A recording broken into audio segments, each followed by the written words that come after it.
welcome to Crime in Court. This is a recap of day 10 testimony from the trial of Richard Allen in the state of Indiana versus Richard Allen.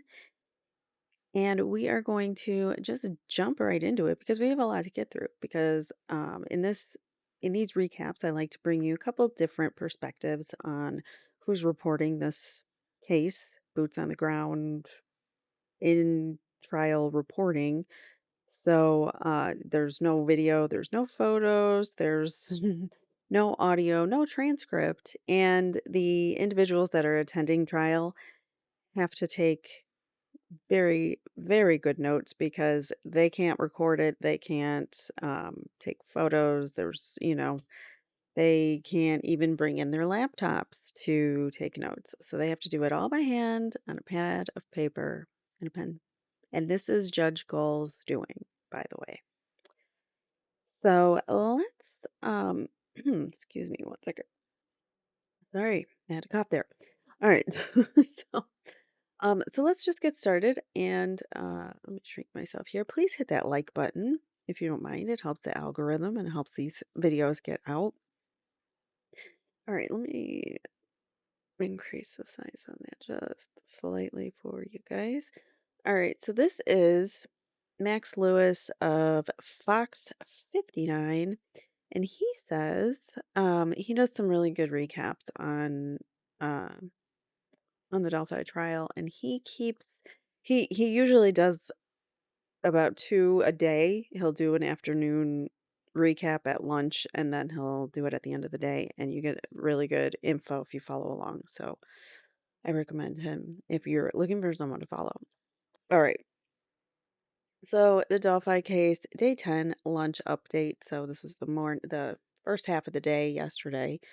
All right, so far videos of both police interrogations have been played for the jury. The first one was done by the prosecutor's office investigator Steve Mullen and Sheriff Tony Liggett. The second is with Lieutenant Jerry Holman from State Police.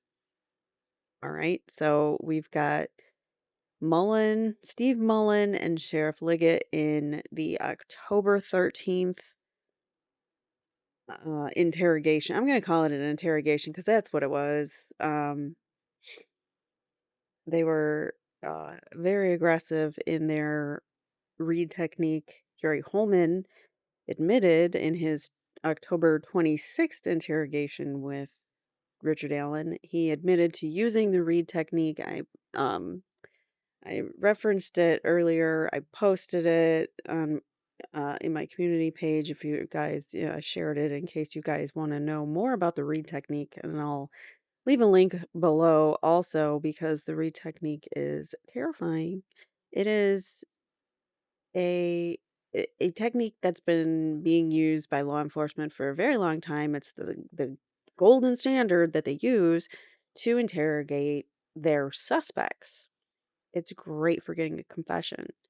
Problem is, innocent people confess too. So you get false confessions and wrongfully convicted people all the time because of this read technique. So they're allowed to lie to you, kind of bargain with you, give you like a deal.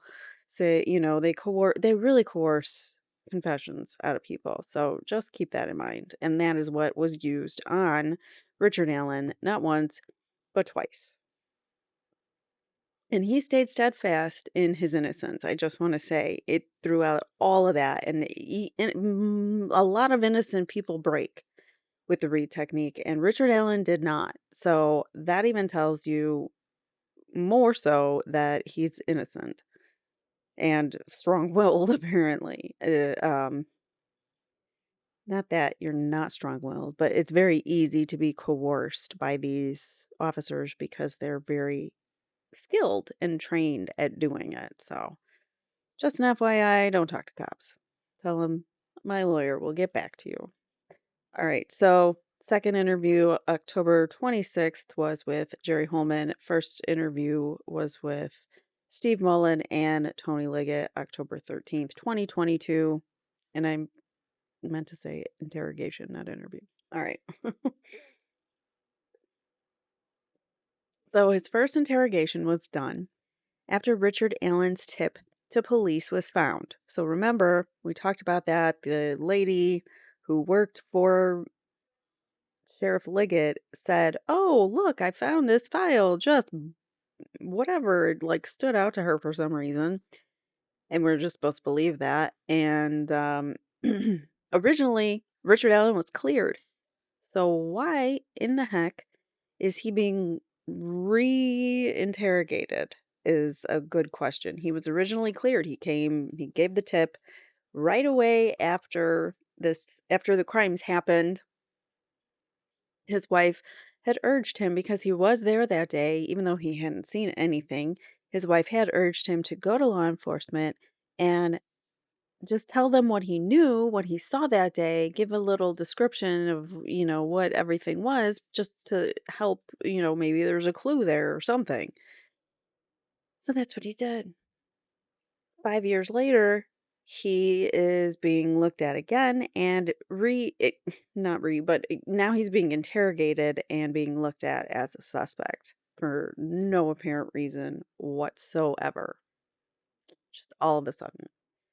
All right, so file was found, and then they have a first interrogation with Mullen and Liggett. So they begin by asking him questions about what he did that day and where he parked at the trails. They asked him about who he saw on the trails. Alan said, "There may have been someone on the bridge when I came back. I don't really remember seeing anyone else that day.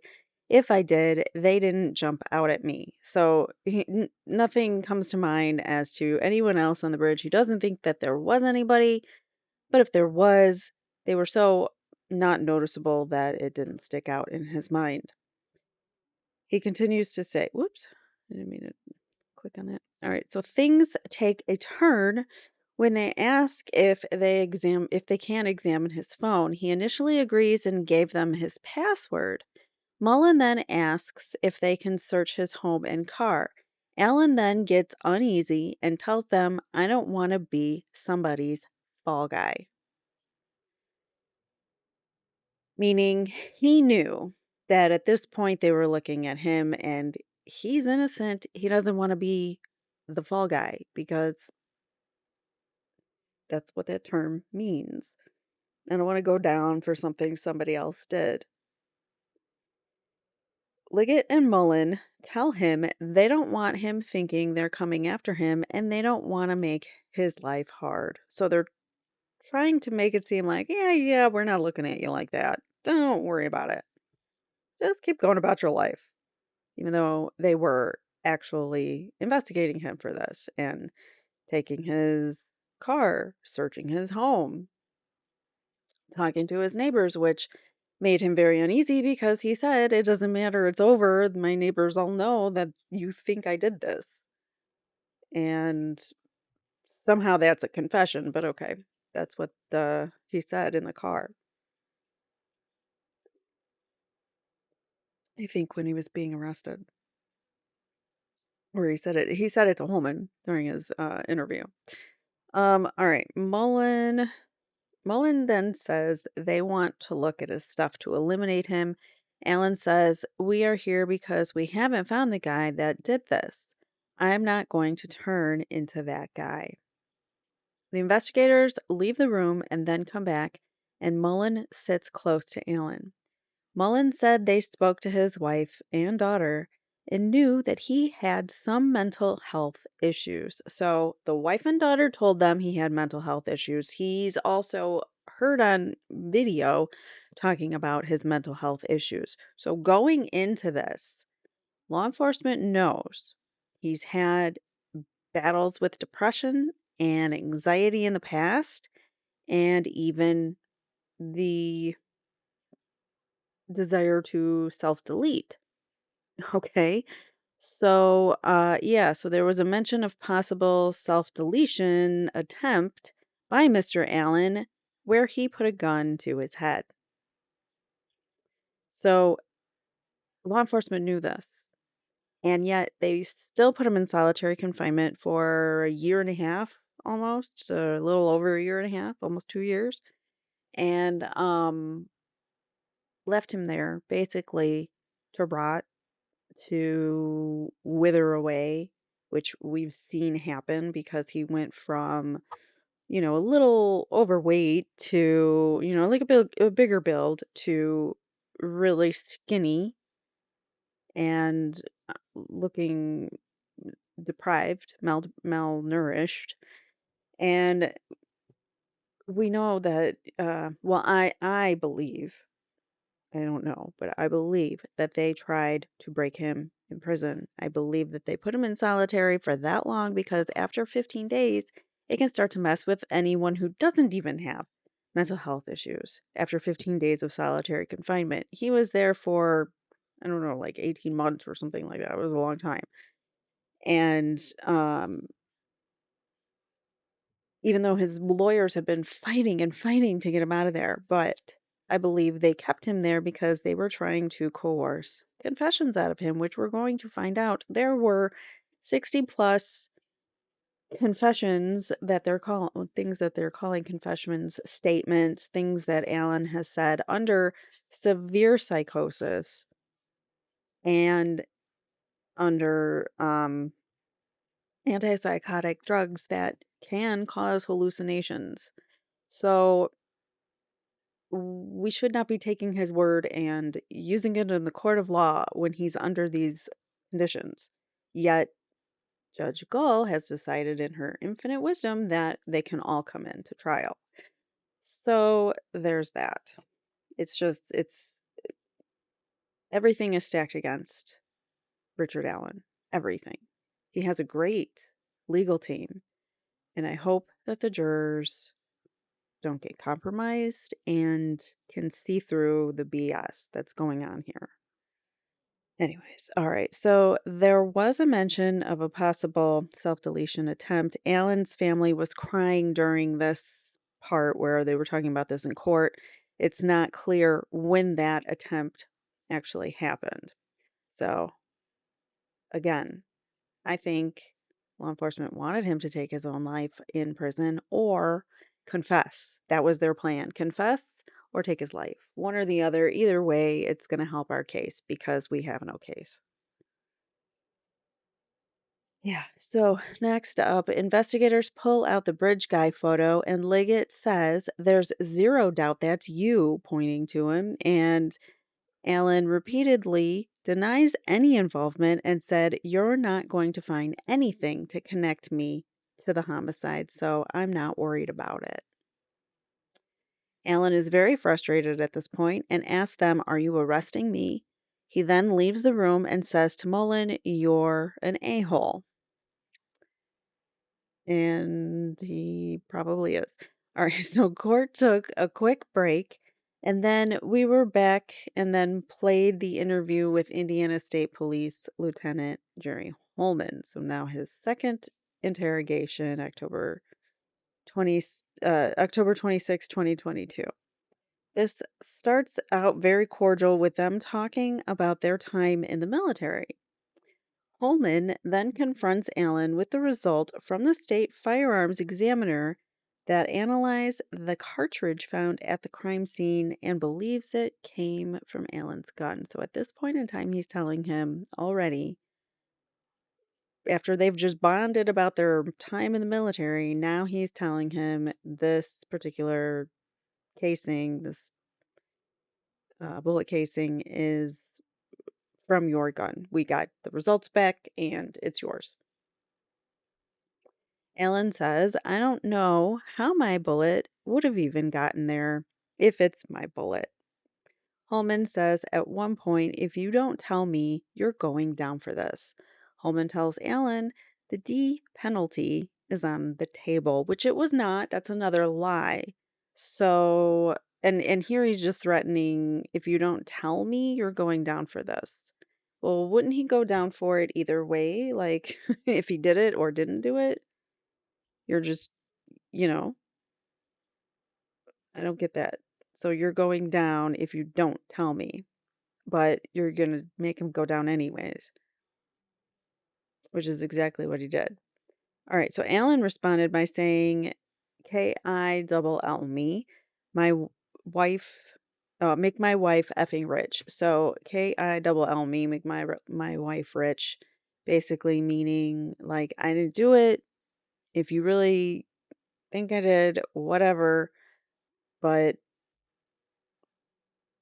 uh, you know, take my, execute me, give me the execution penalty, and I'll take it.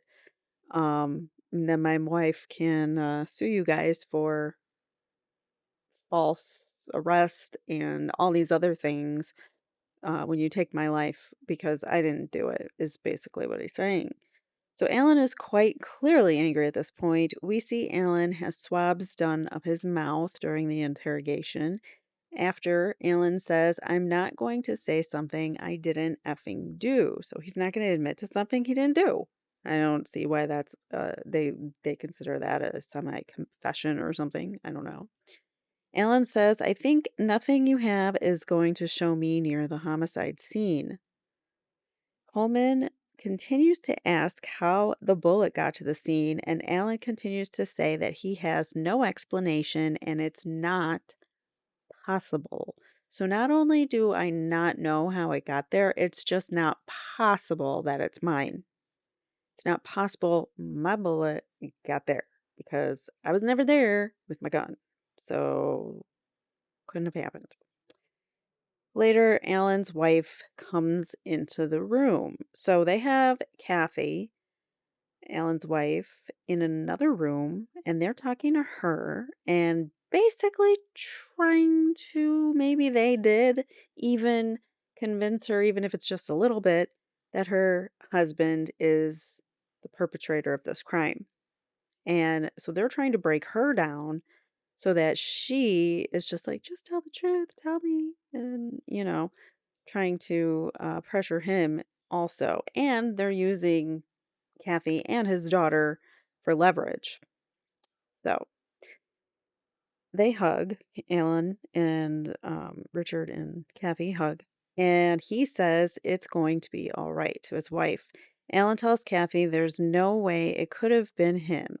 Kathy then asks, how did a bullet from your gun get there? Alan says he doesn't know. He continues to say to Kathy, I know you know me.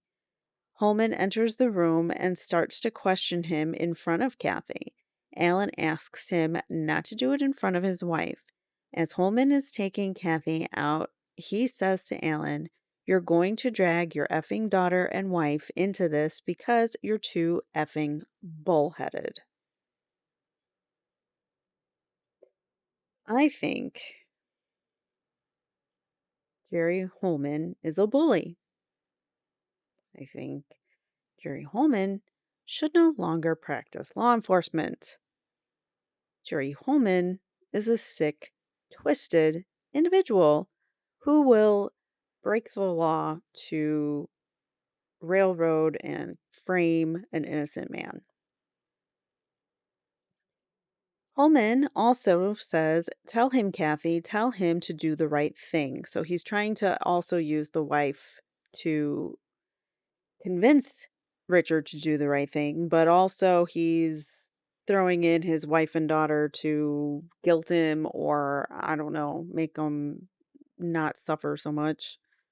When Holman comes back, Alan says, you want to F with me, but leave my wife out of this, which makes me love Richard Allen even more. I mean, not that I love him, but I'm just saying, like, that endears him more to me because he's trying to protect his wife. Like I said, I think I said in the day 9 stream, something similar to this, that he was just trying to protect his wife, and it makes me feel all the more like he's relatable because he doesn't care about himself. He's like, just leave my wife alone.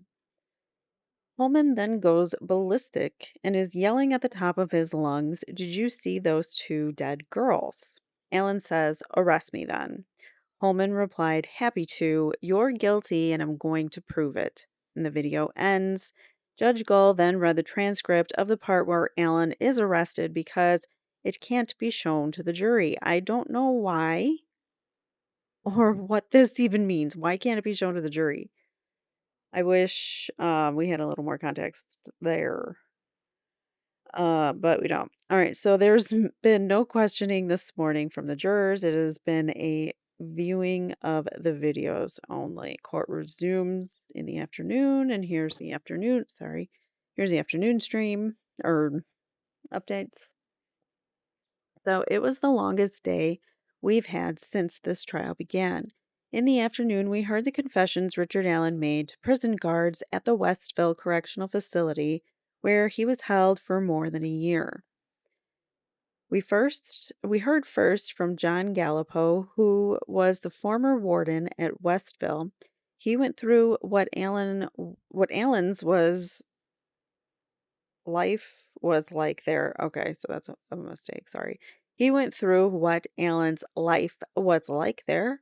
Allen was on the self-deletion watch for most of the time there, which meaning he was being watched 24/7 and he was in solitary confinement maybe like 23/7. They really rarely let him out. He got 3 showers a week, I think. He would have self-deletion companions watching him and monitoring what he did and said.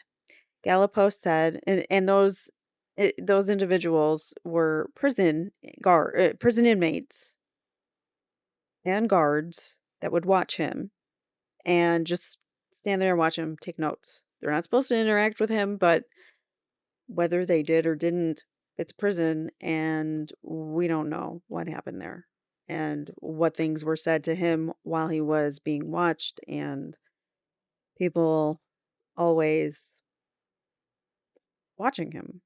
Somebody's always watching him, and I would feel so paranoid all the time. All right, so Galapos said initially other inmates were monitoring Allen, but that changed after he started acting erratic, and that's a quote. Prison guards took over as the self-deletion companions. Galapos said Allen started washing his face in the toilet and going to the bathroom in his cell. Then Allen wrote a request for interview form which said, I'm ready to officially confess to K.I. double Elling, Abby, and Libby. Here's a recreation we did during a viewing of the exhibits last week. Remember, they weren't allowed to actually go and take copies or pictures. God forbid, make anything easy on anyone, Judge Gull. So this was a recreation of what this form looked like that Alan filled out saying that he wanted to confess. He also says, I hope I get the opportunity to tell the families I'm sorry. All right, let's move on to Caitlin Kendall. And she is with WRTV. This is again day 10. She says, sorry for the delay. It was a long day and I got caught up. Okay. We have 9 witnesses on day 10. Let me click on here. And also watched nearly 3 hours of video interviews with Allen and police before his arrest. The 2 interviews played for jurors and they were redacted. Okay, so some things might have been like personal information might have been bleeped out or whatnot. The judge saying both the state and the defense agreed to the versions of the videos. Gull said unimportant info pertaining to the case was taken out. Okay. So on October 13th, the October 13th video, Allen met with the ISP at the Lafayette Post. He was interviewed by former Delphi Police Chief Steve Mullen and Carroll County Sheriff Tony Liggett. Allen said he left the trails around 1:30 to 1:45 p.m. That's important because that's all with the timeline, and law enforcement is saying that the girls were still alive at 2, whenever 2, something after 2, when they were taking the down the hill video.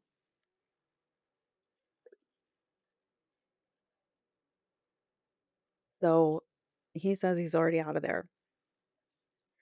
And on 2/13/17, but added that he forgot the timing really. So He doesn't know exactly. I mean, this was years ago. You don't know exactly the timing. But anyways, so but that was on 2/13/17. He said he left the trails around 1:30 to 1:45. But in what, 5, 7 years later now from the crime, he doesn't remember what he said. Well, it was 5 years when he was interviewed. As the interview of Allen's interaction with police played in the courtroom, Allen nodded in agreement. Allen couldn't recall exactly what he was wearing that day, but said he was wearing blue jeans and likely a Carhartt jacket, tennis shoes, or military style combat boots. He said in 2017 his jacket probably would have been black. So that is a big factor that we didn't know because all this time we've been seeing pictures of Bridge Guy in a blue Carhartt coat or what looks like a Carhartt coat, but it definitely is blue. And now we're finding out that Richard Allen had a black coat at that time that he most likely was wearing. So investigators then asked Richard Allen if they could examine his phone. Allen asked, "How long would you have my phone?" Mullen and Allen said that the phone Oh, I'm sorry. Mullen read Allen the phone rights, to which Allen responded, "I'm not going to be somebody's fall guy. I was trying to be helpful." So exactly, I was trying to give you guys tip, and I was just trying to tell you what I saw that day, and nothing. I didn't see anything. I didn't do anything. Now you're blaming me. It honestly amazes me we're even talking. I don't want to be somebody's fall guy. This doesn't feel like a conversation. It seems like you think I've done this. So he knows they're suspecting him. Liggett then told Alan they were just crossing their T's and dotting their I's. "I don't want to be associated with this thing any more than anyone else does," said Alan. Alan also said that he didn't want police looking at the websites that he had visited. Mullen began pressing Allen by saying the phone would help. So, give us your phone and that all goes away. But it doesn't because you're still going to come after my websites and stuff. I mean, probably stuff he wouldn't want his wife to know that he was searching. That kind of stuff. So he says, "We're here because you haven't found the guy who did this," according to Alan. "I don't want to become that guy. I had nothing to do with it." And again, like I said, he remains steadfast in his innocence and he has not wavered in that until psychosis happens because they break him. In the 10:26 interview, Alan has an interview with the lead investigator for ISP, that's Holman, Jerry Holman. Holman then told Alan the ISP crime lab had results suggesting otherwise. Alan laughed and said, "No, they don't." So Alan even laughed in his face and said, "You don't have anything saying that," because he didn't do it. So why would there be evidence putting him there? Or so an innocent person would think. And I have a feeling big old egomaniac Holman was like, "Don't laugh in my face and don't talk to me like that." And it probably just irked him and made him even more angry. And that's when he was like, "I'm going full force on this guy, whether he's guilty or not." He's so blinded by his ego and whatever else it is, bravado. I don't know. It's something that some of these cops just think that they can get away with whatever, and as long as they're doing it for the good of the greater good. But what they don't realize is that they're putting innocent people away, number one, because number two, they're so blinded by their own ego, their own desire to put people away to get that conviction. I don't get it. I just don't get it. Let's seek the truth instead. All right, so Holman told Alan that, yeah, Holman told Alan about the crime lab results, and Alan laughed in his face, which probably pissed him off. In the video, Holman showed Alan pictures of the Winchester 40 Smith& Wesson cartridge found at the crime scene. He said, "You can look at the data here." Alan said he didn't need to read it. "This is ridiculous," he said. The video also shows Alan denying any wrongdoing dozens of times. So, again, he stood steadfast, which is more than a lot of people would do. "I don't even know how you got out there. This is no way there is no way. I am telling you that's not true. It's not my round." He was heard to say. That's a weird way to say it. He was heard saying that. Okay. So Holman told Alan the D penalty could be on the line. Again, he lied about that. "I don't really care about living at this point. KI, see, there's even more context. KI double L me, I don't give an F," said Alan. "Go ahead, KI double L me. You'll make my wife rich. I've been dealing with wanting to be deceased for years." All right. So Holman told Alan that he had been the last person to contact Abby and Libby. Alan again denied knowing them or even ever reacting with them. Well, if you didn't, then I wouldn't expect him to admit it out of nowhere if he really hadn't. The inside of Alan's mouth was swabbed for DNA without any pushback. Okay. "They didn't see me near the girls or anyone else because it didn't happen," says Alan. So there's another good quote that he says that is reaffirming his innocence. He also says, "I don't care how stressed out I get. I'm not going to say something I didn't effing do. And there's no possible way around for my gun ended up at the homicide scene, so something is wrong," said Alan. "I'm not going to sit here all day and try to convince you I didn't do something. You guys are trying to trick me into saying something," Alan stressed. So he already knew, he realized they were trying to get a confession out of him. In the video, Holman could be seen and heard giving Alan his theory. He told Alan, "I believe the girls said something to you. You told them down the hill, then racked your gun to scare them. This is ridiculous. I'm not going to keep repeating myself," says Alan. "You and I know that evidence doesn't lie," said Holman. "Clearly it does," responded Alan. And he says, "OMG, or oh my God, I didn't do anything. I didn't take the lives of two girls. I didn't help anyone take the lives of two girls. I didn't scheme. Whatever you said, I was in no way involved in taking the lives of these two little girls." Holman's demeanor then changed. He became heated and started to cuss at Alan. Remember, Holman on the stand said, "Well, I only swore at him because I matched the tone of the individual. So if they swear at me, I'm going to swear at them." Remember that?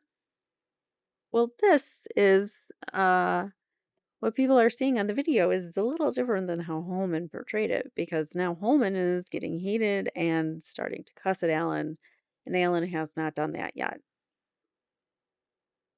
Well, okay, I guess he has. He said, "F me." But we do know that Holman started cussing like early on with, "You effing did this, and you're gonna bring your effing wife into this," and stuff like that he was saying. So, anyways, all right. So Holman's demeanor changed. He became heated and started to cuss at Alan. Alan became more reserved. Well, yeah, if someone starts yelling at me, I'm gonna like clam up and not talk. He asked if his wife could leave, then he kissed her. Holman told Kathy to tell her husband to do the right thing. That's when Alan got upset and said, "You're going to pay for what you've done in my life. If you want to F with me, you can F with me, but leave my wife out of this." said Allen. Holman screamed at Allen, "You KILL those effing girls, I know you did." Allen said he was done talking and told Holman to arrest him. He pushed his arms forward for Holman to arrest him, and Holman said, "Happy to. You're effing guilty and I'm going to prove it." But he hasn't yet. The next portion of testimony was when Allen allegedly confessed at the Westfield Correctional Facility. The former warden, John Gallipo, to the stand to testify. Allen was transported to Westville Correctional Facility in the Westville Correctional Unit under a safekeeping order issued in October of 2022 when he was originally arrested. It was like within days, I believe. During Allen's stay at WCU, Gallipo said he received a note from Allen stating he wanted to confess to the homicides of Abby and Libby and to tell their families he was sorry. "I'm ready to officially confess to KILLing Abby and Libby. I hope to get the opportunity to tell the families I'm sorry," which we saw on that form. A total of 8 detention deputies also testified to dozens of accounts where Allen allegedly confessed to the homicides. Those confessions included the accounts where Allen said that he took the lives of Williams and German and that he wanted to apologize to the girls' families. None of these confessions were videotaped or recorded, but people were able to come in and testify to it for some reason, like inmates who might have a reason to. Maybe they get a lighter sentence if they help out the prosecutor in this sentence, or in this case. A total of 8 detention deputies also testified, and those confessions, okay, I read that. None of the confessions were videotaped and recorded. All of them were written accounts of what Allen said to deputies assigned to monitor Allen's behavior and log what he told them. So, ugh. That annoys me a lot. I don't even want to speak on that. It's too much. All of this is too much to like take in sometimes, some days. I feel so awful for the families of Abby and Libby, but also of Richard Allen and his wife. And just thinking about, if they have the wrong guy, then they've really, really messed up. And for the record, I do believe at this point in time they have the wrong guy. I could be proven wrong and I could change my mind because the trial's not over. But at this point in time, wrong guy. The cross examination by the defense focused on Richard Allen's mental capabilities during his time in prison. Many witnesses testified to self destructive behavior, including banging his head on the wall, defecating in his own hand, covering his body and face with his feces and smearing it on the cell walls. They said he paced back and forth in his room and even drank his toilet bowl water. Defense attorney Brad Rosie suggested multiple times Allen was eating his own feces. It's just awful to think about. It's so inhumane to do to somebody, and they just let him sit there and rot. When his attorneys were trying to get him out, and Judge Gull left him there. So if anyone's to blame, it's Judge Gull. I really think she wanted him to either take his own life or just be just another statistic of another inmate who just died in prison under mysterious circumstances.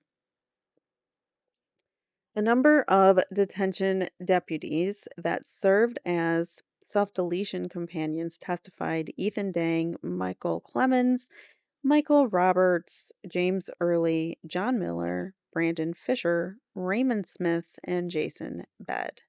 None of the deputies or the warden said they believed the things Allen was saying. So you're saying on one hand he's confessing, but on the other hand, you're saying that you don't believe anything he's saying, including the 60 plus times that he reported to confessing to the crimes. So even those 60 plus times that he's reported to have confessed to the crimes, the deputies and the warden said they didn't believe his statements. They also said they thought he was sane. Oh, they did believe. Oh my God, man, I'm bad at seeing words. I thought it said that they did not believe the thing. They do believe the things Alan was saying, according to them. I take that back. All right, they do believe, and they thought he was sane. All right, which I still have a problem with the fact that all these people were watching him 24/7 and just were taking their notes, their subjective notes on this man's mental health conditions. Think about that. They're not licensed therapists. Wait till we get to her, Dr. Walla. She's going to be day 12, and I will give you guys a recap of that. All right, let's get moving because we've got this, and we have, I forgot to say, I think we have another motion, a second motion to enter in the Odin third party evidence. So we got to get there. So let me continue on reading. All right, so Drang's recount of Alan's confessions. He said Alan confessed and slipped an envelope under the door asking to speak to the warden. He said the note inside the envelope was him writing to the warden that he wanted to confess and tell the victims' families that he was sorry. Dang also testified. Alan said, I think coming to prison cleared my, I think is what she meant to say, cleared my depression and anxiety. I think coming to prison cleared my depression and anxiety. I don't know how, especially being in solitary. Be worse. Clemens' recount of Allen's confession. I, Richard Matthew Allen, K.I. double L'd Abby Ann Libby, all by myself. Nobody helped me. Also, God, I am so glad nobody gave up on me after I, K.I. double L'd Abby and Libby. I am ready to confess. I don't want to die. That's not a confession. I'm not crazy. I'm I am only acting like I'm crazy. So he's apparently, according to these people who, again, not recorded, not on tape anywhere, but these individuals were just supposed to take their word for it that Alan was saying these things like, I'm not crazy, I'm just acting crazy. So there's that.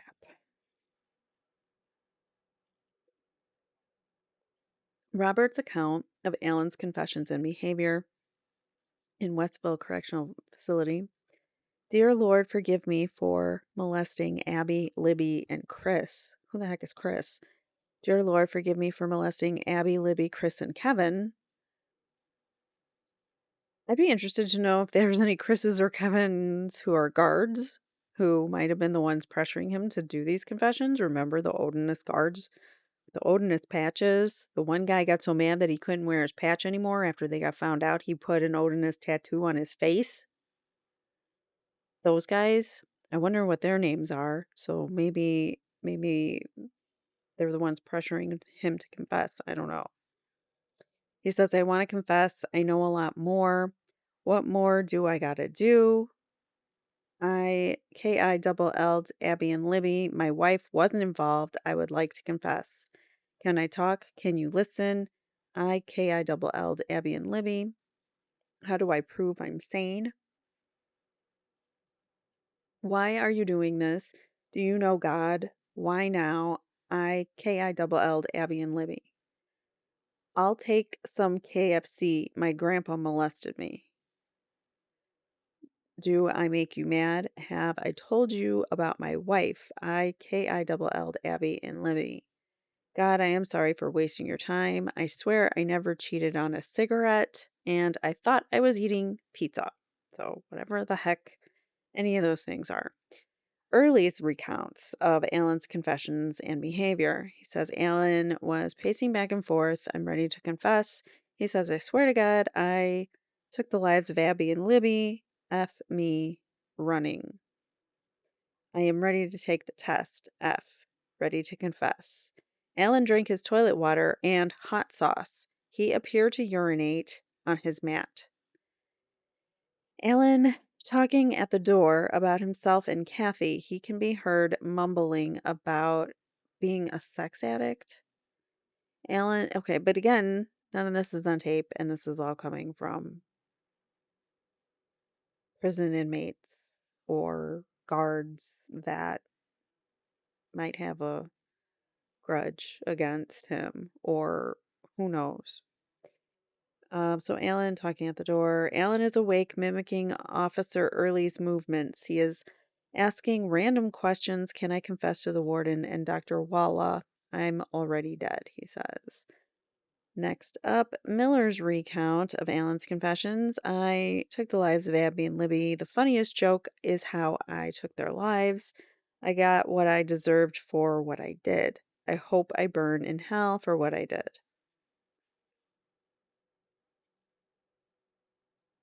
Okay.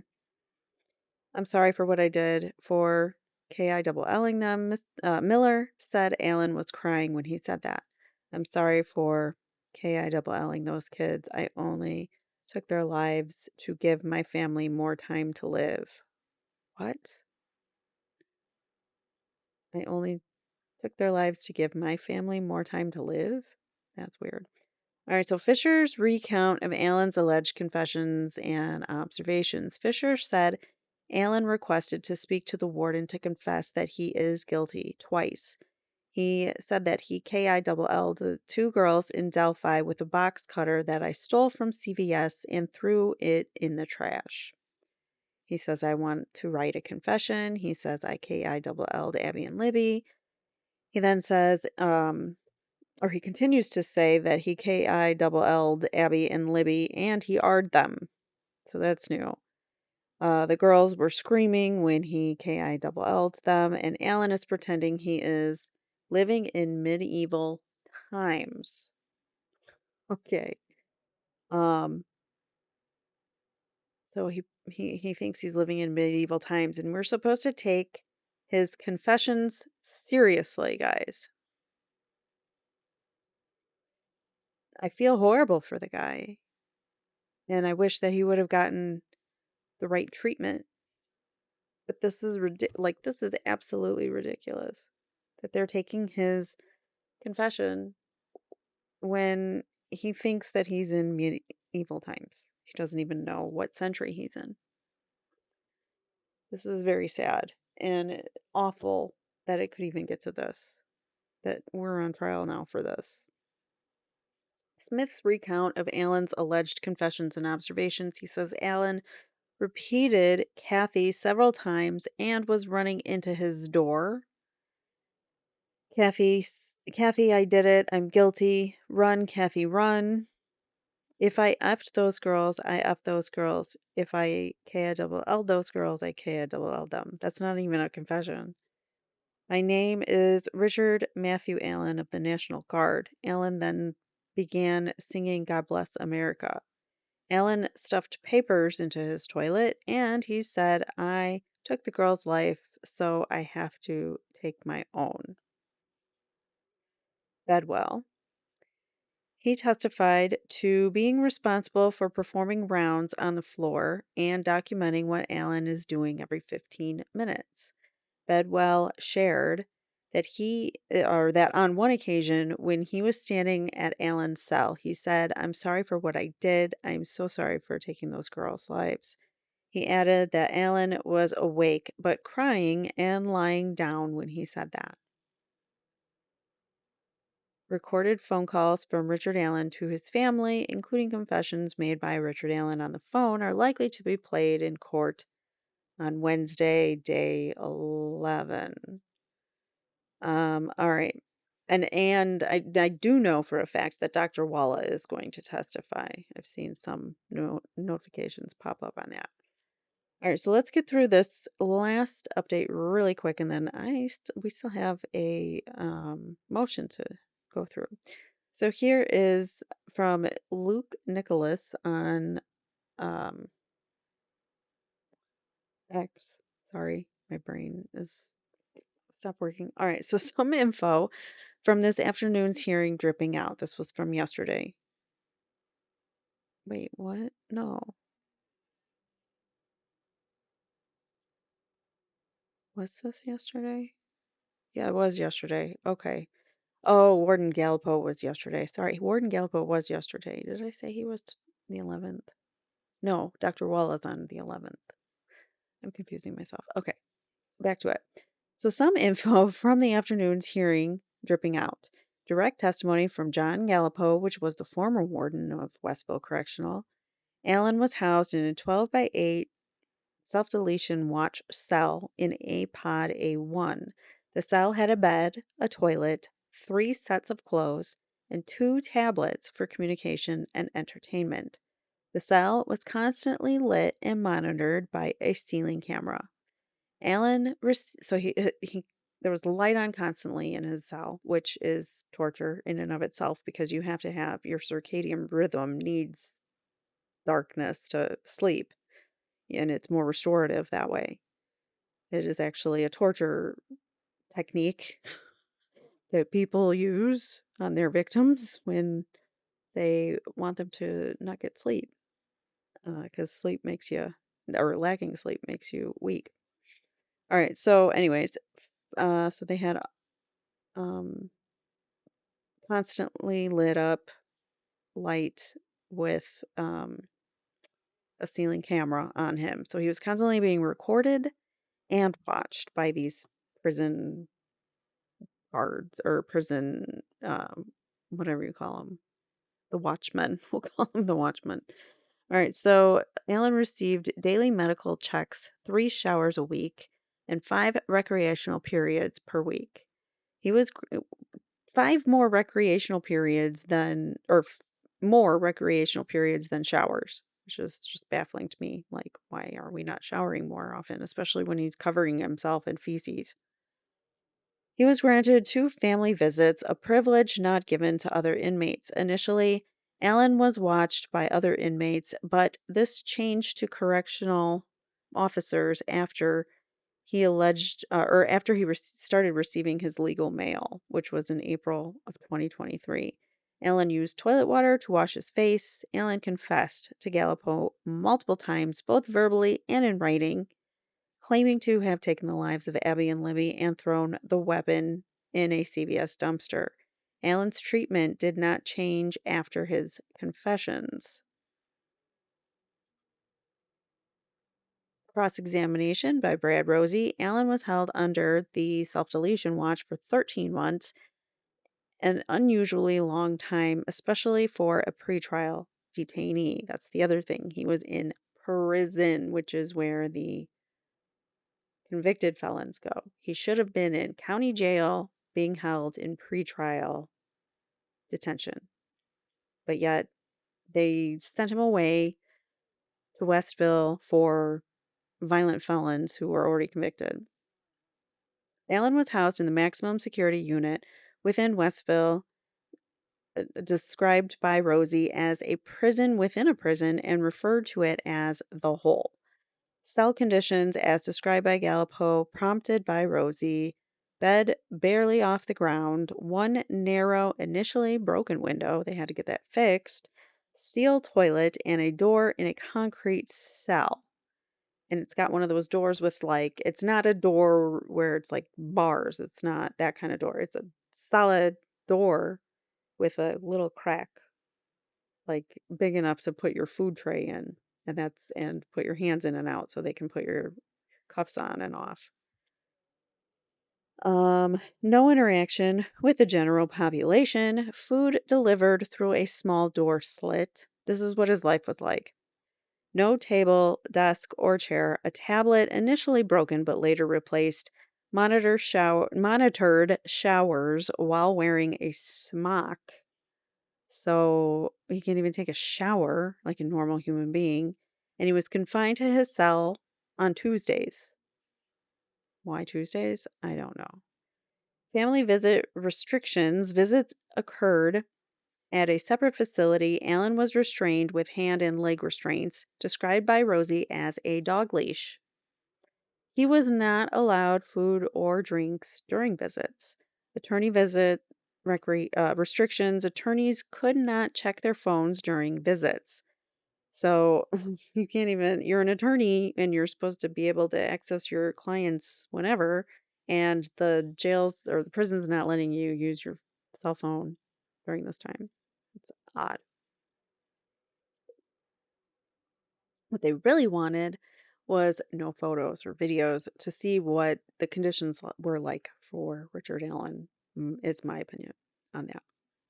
All right, so calls were not recorded, but visits were videotaped with a camcorder by the prison, owned by that video is owned now by the prison and viewed by the prison only, not like, you know, not like the attorneys could take a photo of the guards with the patches. They tried, but the next time they came back to take a picture of it, their phones were taken from visits.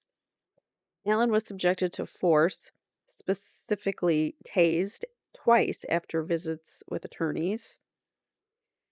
Inmates in the self deletion watch cells with Allen were incentivized to tell on him and prohibited him from speaking to or repeating what Allen said, yet they relayed information to others. So they couldn't ask Allen, "What did you just say?" if they didn't hear it right, but they were incentivized to tell on him. Like I said, probably got some kind of a deal or something, or they got something in their commissary that week, or who knows. So prison guards lacked formal mental health training. Gallipo did not document Allen's confessions nor inform the Carroll County office about them. He also didn't know why Allen was transferred from Westville. And additional information, I believe this is the last one. Yeah. All right, so additional information. Prosecutor Nick McLeland stated that Allen was placed on self deletion watch under the order of his psychologist. That was Dr. Walla. Direct quotes Richard Allen's written confession. I am ready to officially confess to taking the lives of Abby and Libby. I hope I get the chance to apologize to their families. Brad Rosie, referring to Westville Correctional Unit, the whole. Brad Rosie, referring to Allen's restraints, the dog leash, and John Gallipo.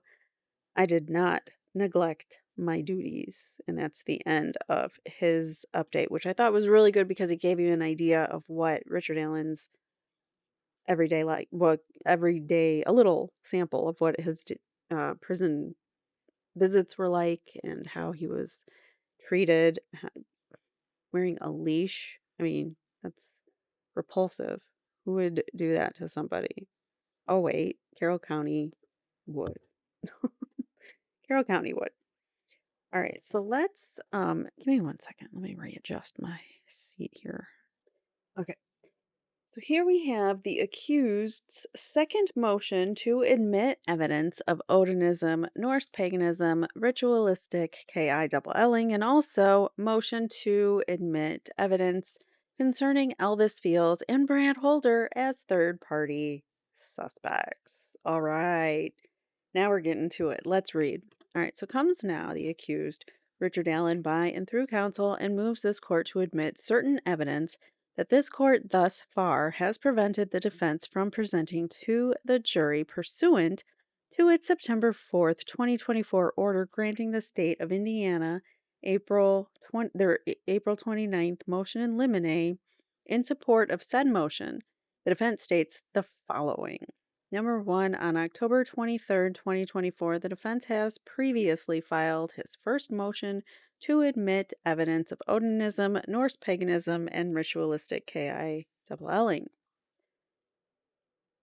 Since that motion was filed, additional evidence has been elicited through testimony and other evidence that further opened the door to the admission of Odinism, Norse paganism, and ritualistic KILLing. Also, since that October 23rd, 2024 motion was filed, additional evidence has been elicited through testimony and other evidence that opened the door for the defense to bring in evidence that third party suspects Elvis Fields and Brad Holder were involved in the KILLings of the victims. Excuse me. All right, additional evidence admitted during trial that supports introduction of Odinism, Norse paganism, ritualistic KILLing evidence. On Wednesday, October 23rd, 2024, forensic pathologist Core testified that possibly, wait, what? Tes- Testified that possibly two, possibly three, possibly four instruments were used to cut the necks of Abigail and Liberty. That that in his autopsy report, Dr. Core believed that some cuts may have involved the use of a serrated instrument, and other cuts may have involved the use of a non-serrated instrument, providing the possibility that more than one person was involved in these homicides. So there's some extra third-party culpability evidence there.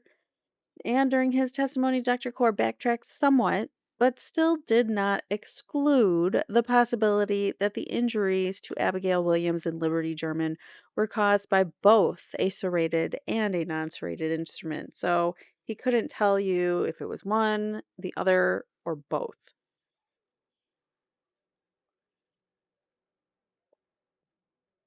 Also, since the trial began, the prosecution admitted certain crime scene photographs into evidence, including photographs of the crime scene in which the sticks of the girls were clearly visible to the jury, allowing the defense to ask questions concerning the sticks on the girls.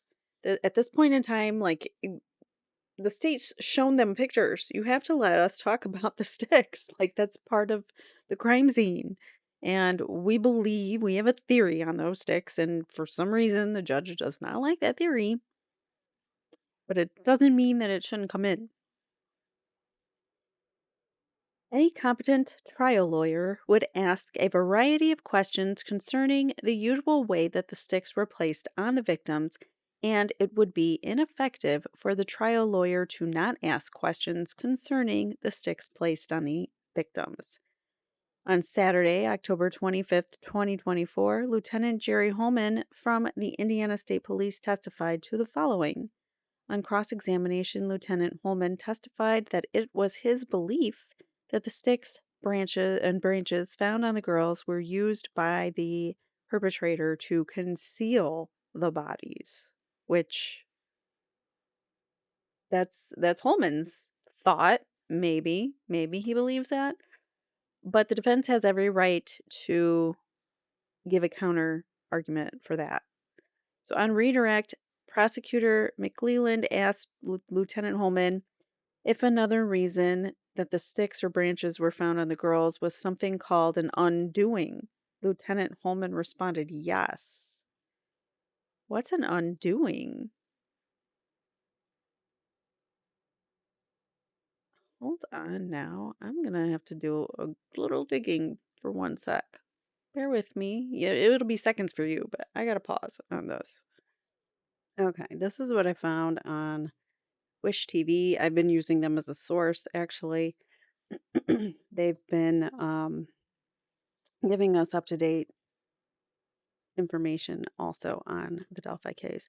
They say here, Lieutenant Holman testified that sticks placed on the girls were intended to conceal the bodies. Under questioning from the prosecutor, Lieutenant Holman testified the sticks may have been placed as part of an undoing, a crime scene behavior considered an attempt to symbolically reverse a homicide or restore honor to the victims.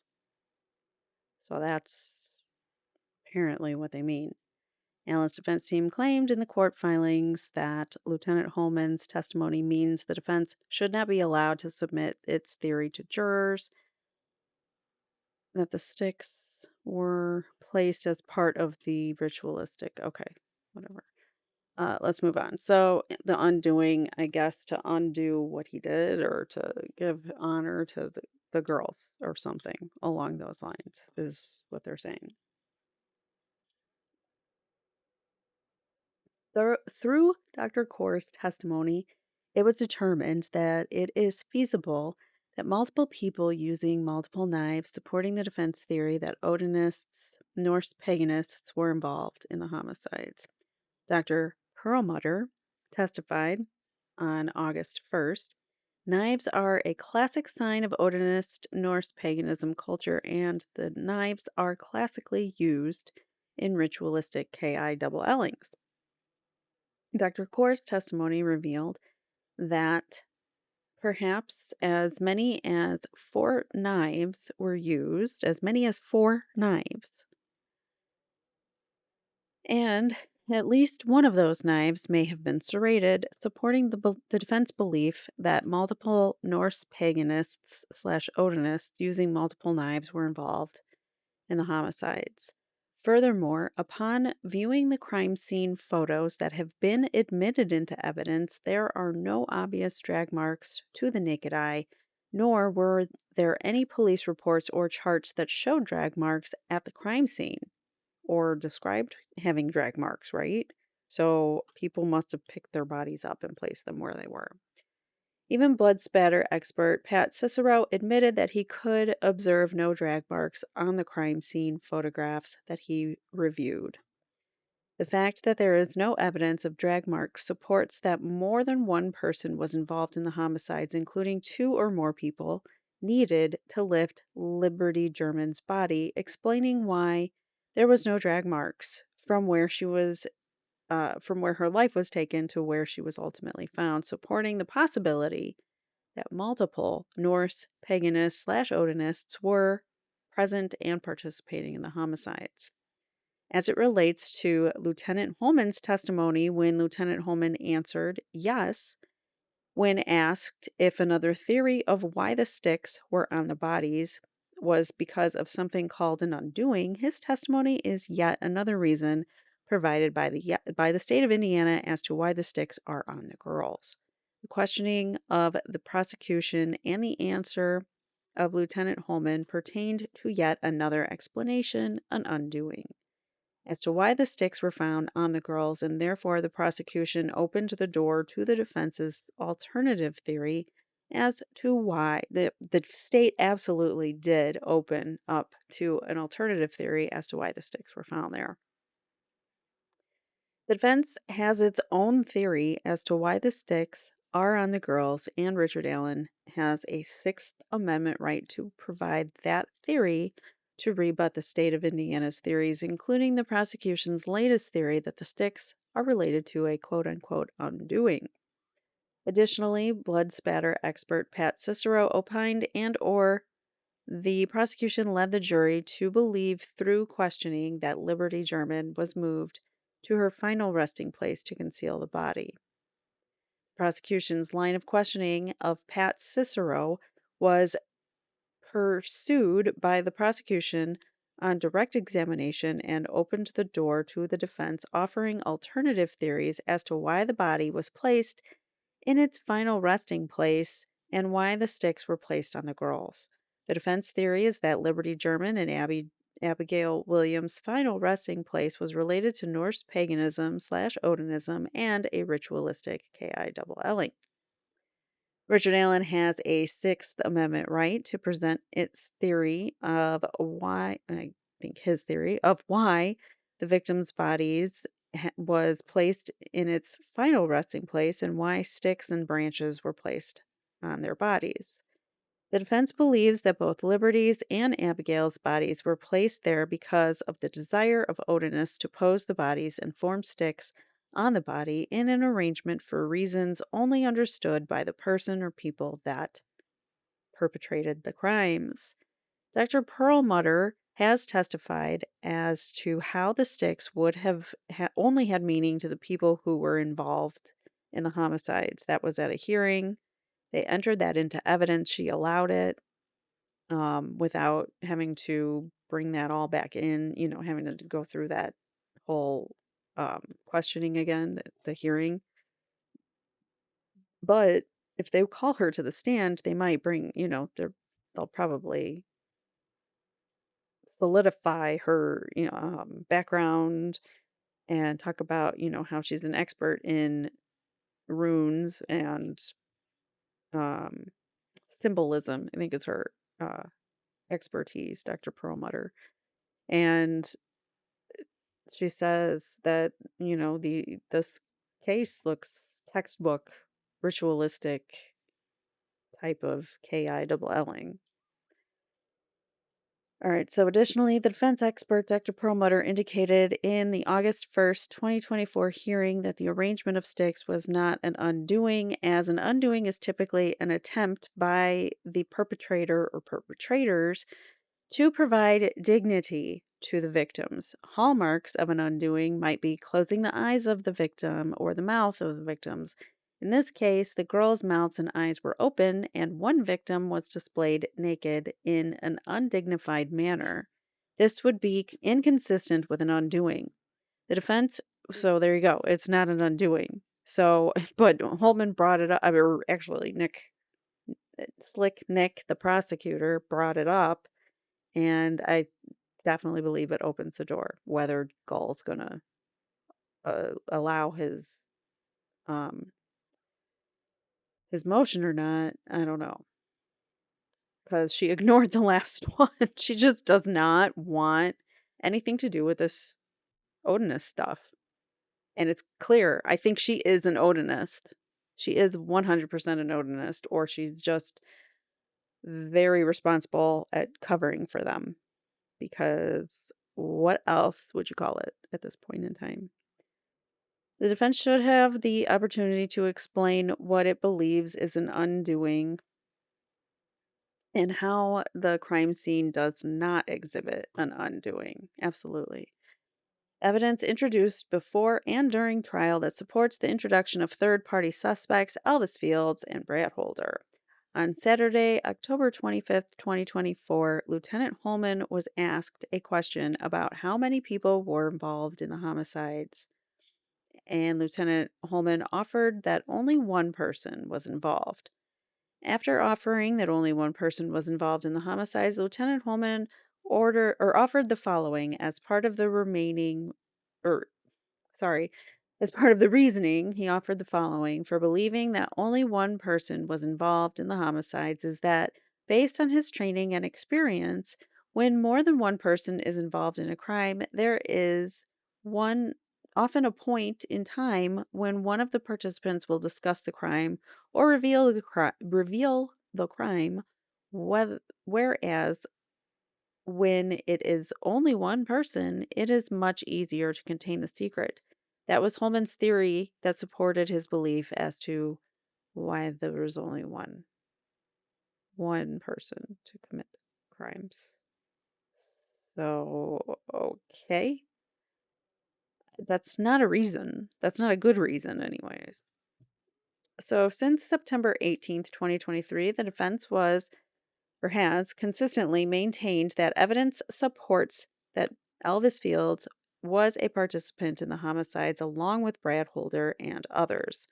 According to Lieutenant Holman's theory, as testified to under oath on October 25th, 2024, if it is true that Elvis Fields and Brad Holder were both involved in the homicides, then it is likely that one of them will have admitted to being involved in the homicides or providing incriminating statements concerning being at the homicides.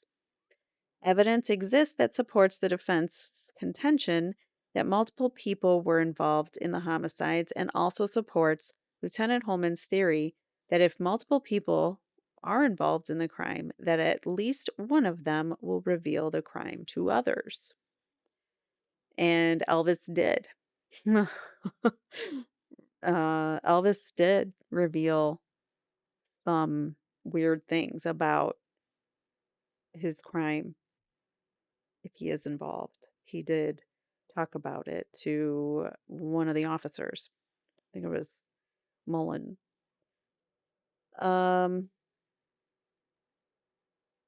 All right, so evidence exists that supports the defense contention that multiple people were involved in the homicides and also supports that Lieutenant Holman's theory that if multiple people are involved, that at least one of them will reveal the crime to others.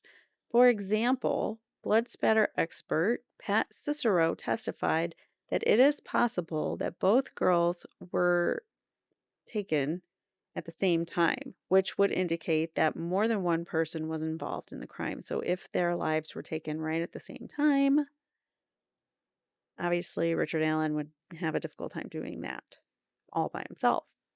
Additionally, Pat Cicero also admitted that one explanation for Abby having no blood on her hands is that while her neck was being cut, someone else was holding her hands down. We talked about that. Law enforcement conducting the investigation into the homicides have interviewed one suspect, Elvis Field, who asked inculpating questions to a state trooper and has connections to those who have incriminating evidence on their social media, as well as a direct connection to one of the victims. And yet, Gull is going to probably deny this in its face. And I hate her so much. All right, so therefore, evidence exists that, because they have already proven time and time again that there is a connection. We've seen the connection. We've seen there's incriminating things that these individuals have done that would be very suspicious and were suspicious enough to call them in for interviews early on in the investigation. And then suddenly those interviews just got re-recorded over. Oops. Whole week's worth or so of interviews just vanished. We don't know. Just a big glitch, an error in our system. But yeah, you guys got rid of their interviews for a reason because Odinism. Odinism, corruption, whatever you want to call it, it runs deep and it's got connections, it's got legs, and I guarantee Gull's in it or she's she knows people who are in it and she's covering for important people. Therefore, evidence exists that multiple people were involved in the homicides, rendering all purported alibis as suspect due to the ability for the ringleader to claim an alibi, while others are doing his bidding in terms of abducting the victims. That's important because Brad Holder keeps saying, well, it wasn't me, I was at work all the way across town. But he could have other people abducting and holding the girls until Brad Holder gets off of work and comes and meets them somewhere. I really kind of believe that they were taken somewhere. I feel like somebody met them at the end of that bridge, and there's that road there. There's like an access road. I feel like they were taken either to a home, a property nearby, or they were taken in a car and driven somewhere near, not too far by, because they would have come back in the later early morning hours, late evening, I don't know, but the searches weren't called off until like 1 or 2 in the morning, I think. So it's just all so suspicious. All right, moving on. Brad Holder's first alibi, for example, would allow him to be in Delphi no later than 2:30 p.m., perhaps earlier, while Elvis Field and others abducted the girls and held them awaiting Holder. And this is something I firmly believe happened, that the others did the abducting, and Holder might have not been there until much later that day. Or maybe not much later, but like he met up with them later. In 2018, law enforcement pulled Elvis Fields in for questioning to the Rushville Police Department and at the end of the interview took Elvis's DNA and then explained to Elvis their reason for taking his DNA. At the conclusion of the interview, Trooper Kevin Murphy, that's who, Kevin Murphy drove Elvis back to his home. Another Trooper Murphy, or I'm sorry, after Murphy dropped Elvis off at his home, Elvis walked towards his home, then turned back around and approached Kevin Murphy's car and said, after getting close to Trooper Murphy's vehicle, Elvis asked Trooper Murphy, if my spit is found on one of the girls, but I have an explanation for it, would I still be in trouble? Who asks that unless you were there and spit on them, apparently? I mean, I don't know what to say about that. Other than it's very, very, very suspicious. Our DNA analyst, Stacy Bozanovsky, testified at the end of her cross on October 28th that a person's spit can be analyzed for DNA. So we want to check those swabs of male DNA to match them to Elvis Fields. Let's put that doubt that there could be somebody else. That's reasonable doubt now. Additionally, evidence exists that supports that Elvis Fields was mimicking Brad Holder, who lived 125 miles away and should have no ties to Elvis Fields.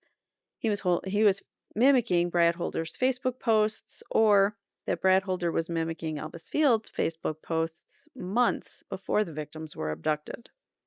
Elvis Fields had claimed under oath that Brad Holder was actually mimicking Facebook posts that Elvis Fields had posted. So he admitted it under oath that he was. Brad Holder's son Logan was dating Abby Williams, and Brad Holder had evidence that existed or that exhibited Holder's knowledge of a crime scene on his social media that no one else should know. Meanwhile, 125 miles away, Elvis Fields, who seemingly would have no reason to know Brad Holder even existed, followed Brad Holder on Facebook, mimicking his posts, or vice versa, and B, was making statements that inculpate him as to being involved in the homicides, including the expectation of the possibility that his spit might be found on the girls. However, this would not be surprising based upon Lieutenant Holman's October 26, 2024 testimony that when multiple people are involved in a crime, someone will ultimately reveal the crime. So they I love this. This is beautiful. They are throwing Holman's own words in the state's totally throwing the words into the state's face if it had a face. Like throwing in your face the fact that Holman said this, and here we are using it in an argument to help our client, which I think is beautiful. All right. 39. Additionally, evidence from Brad Holder's social media supported the concept that others assisted him in committing the homicides and moving the bodies, as Holder posted a meme on his Facebook page a few days after the girls were uh, taken, after their lives were taken, and the theme and words from that meme have become more important due to testimony that has been elicited during the trial. Hold on one second. Sorry, I had a cough again. It's so hard to like hold a cough when you have to cough. It's I don't want to cough right in the mic and try to hold it, and it's like it makes you cry. Anyways, all right. So according to blood spatter expert Pat Cicero, Liberty German's 200-pound body was in fact moved from one location to another. So Alan couldn't have done that by himself. Also pursuant to blood spatter expert Pat Cicero, there were no drag marks that could be seen on the crime scene photos. Therefore, evidence supports that Libby's body was moved from one location to another and that two or more people would have been needed to carry the body since no drag marks existed. Certainly, it would be highly unlikely that one man alone could accomplish this task. On February 17th, and mind you, Rick Allen is like 5'4". He's not really in shape, you know. Wouldn't say he's like the physique of fitness. So how would he, how there's no way he would have done that by himself. On February 17th, 2017, 3 days after the homicides, Brad Holder posted these words on his Facebook page. Your real ones don't judge you or ask a bunch of questions.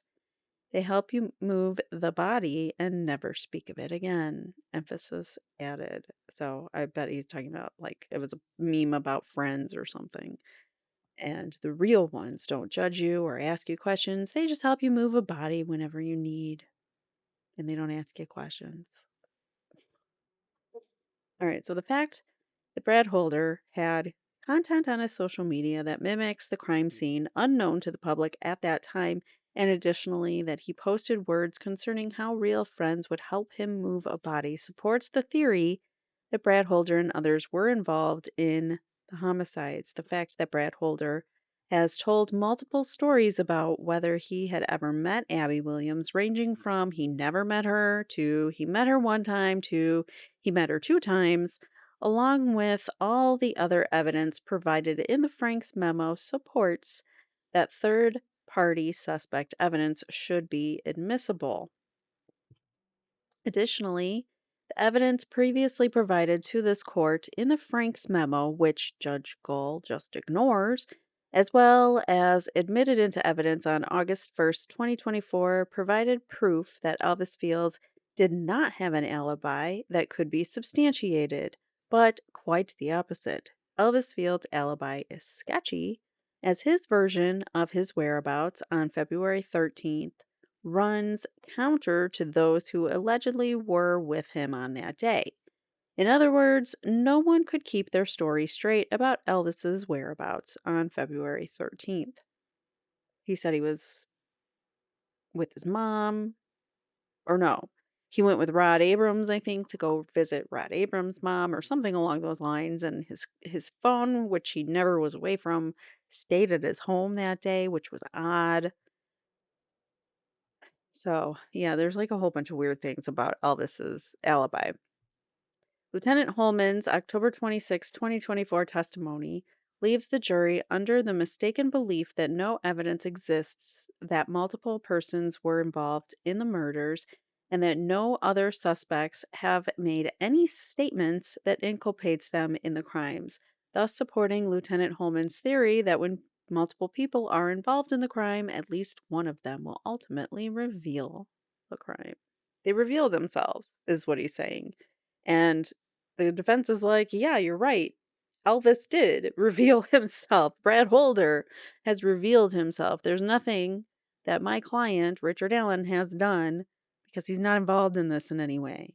So it's kind of like I love throwing back his words in his face. All right, so at that time of his October 26, 2024 testimony, Lieutenant Holman was fully aware that evidence existed that Elvis Fields made inculpatory statements concerning being present at the scene and at the time that the victims' lives were taken. At the time of his October 26 testimony, Lieutenant Holman was fully aware that evidence existed that Elvis Fields of Rushville, Indiana, had a connection with Brad Holder from Logansport, Indiana, and in fact, said evidence produced from the law enforcement investigation showed that Brad Holder and Elvis Fields were mimicking one another on Facebook. At the time of his October 26th testimony, Lieutenant Holman was fully aware that evidence existed that Brad Holder's son had dated Abby.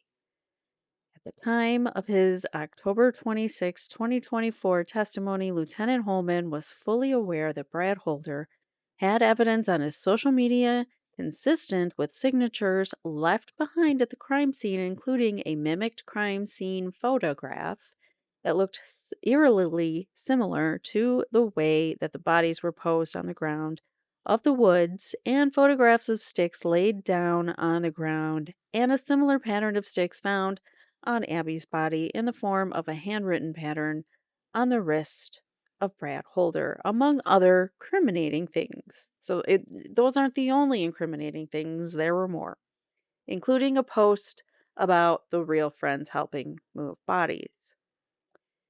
At the time of his testimony, Lieutenant Holman was aware that Odinists/Norse paganists had been investigated as being involved in the homicides.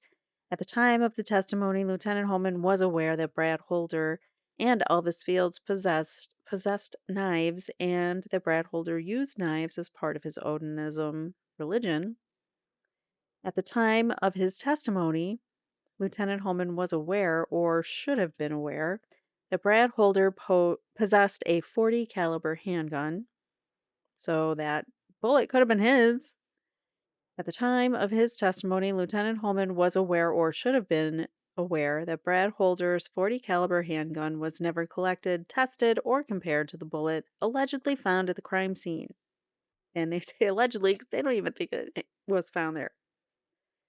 Therefore, the jury has been misled into believing that law enforcement's only available evidence only supports that only one person was involved in the crime, when Lieutenant Holman's own words on the stand, evidence from the law enforcement investigation, and trial testimony from Dr. Core, Pat Cicero, and Lieutenant Jerry Holman would support the defense theory that multiple people were involved in the crimes. This is true because Elvis Fields has provided inculpatory statements and has a social media connection with Brad Holder, and Lieutenant Holman has indicated that when multiple people are involved in a crime, it is his experience that one of the participants will ultimately reveal the secret of the crime. It is also true because a substantial amount of evidence supports that Brad Holder's social media contained words and images that are consistent with the crime scene and also consistent with creating or showcasing an alibi at 2 a.m. on February 14th, 2017, when, for the only time in his life, he claimed in a Facebook post that he was at the gym, as Holder stated under oath in his deposition. He went to the gym at 2 in the morning, which makes me think that these crimes were done prior to that, and he was full of adrenaline and pumped and ready to go to the gym, because what else are you going to do after you do a ritualistic sacrificial ki double Ling? Holder's social media is also consistent with others being involved and assisting him in moving the bodies. Richard Allen possesses a Sixth Amendment right to rebut Lieutenant Holman's theory that one man, and only one man, was involved in these homicides, especially when Lieutenant Holman's reasoning for believing that only one man was involved in the homicides is debunked by the evidence detailed herein, including Elvis Field's inculpatory statement that supports Lieutenant Holman's belief that when multiple people are involved in a crime, ultimately one person will reveal the commission of the crime. I have a feeling that if this comes in, if the defense is able to bring this in, they're going to repeat that over and over and over again, especially during closing arguments, that ultimately someone reveals themselves and bring up Elvis Fields. Additionally, as previously detailed, Richard Allen possesses a Sixth Amendment right to present evidence that those involved in Norse paganism/Odinism were involved in the homicides and posed the girls and placed the sticks on the girls in certain arrangements for reasons that are very personal to the people involved. Defendants filed this motion currently in part for purposes of a ruling in anticipation of the need to contact our witnesses if the court reverses his ruling or her ruling. All right, so there you go. There you have it. Again, I think they make very strong arguments here, but again, Gull has every Frank's motion that we've read, everything that they, trying to prove this. I think they've done a really excellent job laying out the facts, and it's Judge Gall who just keeps shutting them down. So it's frustrating. It's frustrating to listen to or to watch or to, be on the sidelines and have other people reporting this because we can't actually watch it. And it just goes to show how deep this corruption goes. Karen Reed, the corruption is crazy, crazy deep. I think it's the same in Delphi. I think it's the same in a lot of places. And the country's starting to wake up to their governments, their local and federal governments. And it's scary stuff that these people can just be framed and railroaded and whatever, put in prison for in solitary confinement to get a confession out of you or have you take your own life. It's just really insane to me. I'm surprised that we've gotten here. I'm glad he's still alive and that I hope he gets the chance to walk free and see his family again because I really do fully believe that he is innocent at this point in time. And again, I reserve my right to change my mind, but I seriously just don't see it. I'm not seeing it in Koberger. I definitely don't see it in Karen Reed. We're just starting to see so many wrongfully convicted people, wrongful false confessions. We gotta do better at this, guys. I'm not lecturing you. I'm lecturing our governments, man. They gotta do better. They gotta vet these criminals better and not framing it on, well, actually the criminals are the cops in these situations. Michael Proctor planting tail light evidence, potentially Holman forcing a trying to force a confession, and then getting the Dr. Walla to watch him. And she was also involved in social media groups and all sorts of things, talking about the case and searching the case and talking to him about his own case. So any confessions that he made after that, if there's any specific details, it could have been hard feeding him details. So you can't even take his confessions after that point in time to be legitimate, in my opinion. God, I hope she lets this in because it's the only way, I think. And you don't even have to tell them so much about the Odinism, although it is helpful context. It's absolutely relevant context and it should be coming in because it helps the jurors understand the full context of the case. But Judge Gull, I don't know what she's going to do. What do you guys think she's going to do? Let me know in the comments below. I'm so just utterly disgusted about the justice system with this case and Karen Reed, and it just makes me have so little hope. But we'll see. I don't know. What do you guys think? Do you think that there is hope that Alan's going to get acquitted? Do you think that they're going to see all of these confessions that are coming in, these 60 plus confessions, as absolute confessions and yes, he did it, and you can't convince me otherwise? Or do you think they're going to see through all the BS that the state's putting him through to try to force these confessions? I really hope that they can. I really hope they see it. Let me know what you guys think in the comments below. Thank you so much for watching. Please hit the like button on your way out. Talk to you later, guys. Bye.